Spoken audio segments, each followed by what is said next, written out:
Bienvenue à tous sur le Wrestling News, l'émission qui me lance en une journée toute l'actualité du catch, de la WWE, de la TNA, de la ROH et de toutes les fédérations partout le monde. Et au programme de cette émission, vous aurez du WWE SmackDown et enfin on terminera avec Luke Harper.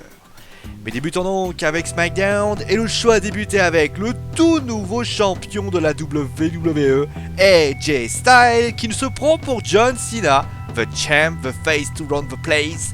Et finalement, tel Beetlejuice, quand on l'appelle 3 fois, il vient. John Cena arrive, dit qu'il a envie de récupérer cette ceinture. 16 fois champion du monde, c'est un rêve qu'il compte bien exister. D'ailleurs, un homme a vécu un rêve, il est passé au cauchemar, c'est Dean Ambrose.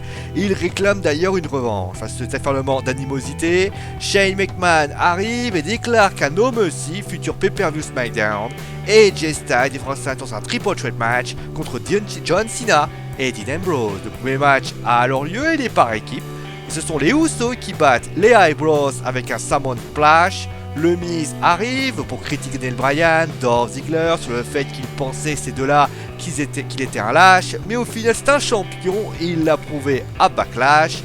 Dolph Ziggler arrive et dit que quoi qu'il fera, le WWE Universe te considérera jamais comme un champion, mais pas comme un top guy. Ça s'envenime mais Daniel Bryan doit intervenir et déclare que le Miz défendra son titre, ce à quoi il répond que tant qu'il n'aura pas discuté contrat, les défenses de titres, ce sera terminé. Ça c'est vraiment très intéressant et ça mérite quand même d'être médité. Et donc après cela nous avons une démolition de Corbin son crew.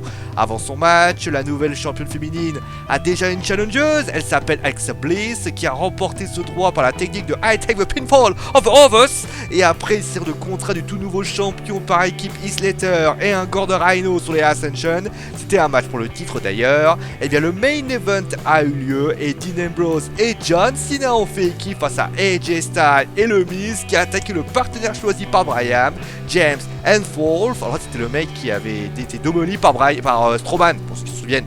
Et donc il avait pris sa place, le Miz, et ça n'a rien changé. Victoire de John Cena et de Dean Ambrose avec un double A. D'ailleurs après le combat, Dean Ambrose il lui a donné un bon retour puisque John Cena a pris un Dirty Deed et ça a conclu le show. Bon, en tout cas, Dean Ambrose lui, il a salué le retour de John Cena.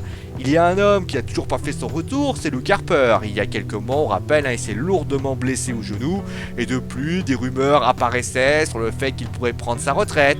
Et finalement, rassurez-vous, fans de Luke Harper, il n'en est rien. Il est déjà de retour au Performance Center. Et donc, cela signifie qu'il est de plus près du retour que nous le pensions. Voilà, c'est la fin du Wrestling News, j'espère que l'émission vous a plu. Demain au programme, on fera le résumé de NXT et on terminera avec Paige. Et oui, le jeudi, c'est la Saint-Paige. Plus sérieusement, il y a eu des informations qui ont lieu toute la semaine. On en parlera demain. Et attention, ne croyez pas tout ce qu'on vous dit. Allez, voilà, vous savez tout, passez donc une bonne soirée. N'hésitez pas bien sûr à aimer, partager, vous abonner. Vous avez surkiffé cette vidéo. Nous, on se retrouve bien sûr demain. Allez, ciao tout le monde!